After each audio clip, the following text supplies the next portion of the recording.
তেলাওয়াতের জন্য আসেনি। তেলাওয়াত একটা অংশ অবশ্যই। আল্লাহ বলছেন উতলু মা উহিয়া ইলাইকা মিনাল কিতাব, তেলাওয়াত করো, পাঠ করো, তোমার রবের পক্ষ থেকে যা অবতীর্ণ করা হয়েছে তাই।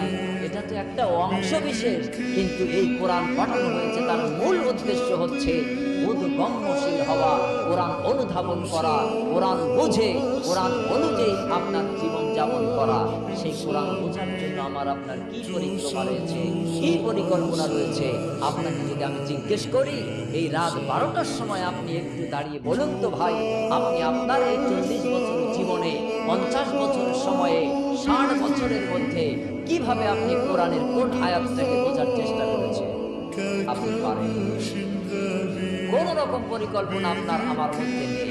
ওই যে আপনি প্রশ্ন উত্তর পর্বে আসলেই বলবেন হুজুর, নামাজের মধ্যে আমরা যখন থাকি নামাজে মন বসে না, এর কারণ কি? মনোনিবেশ করার উপায় কি? মনোনিবেশ করার উপায় তো সহজ।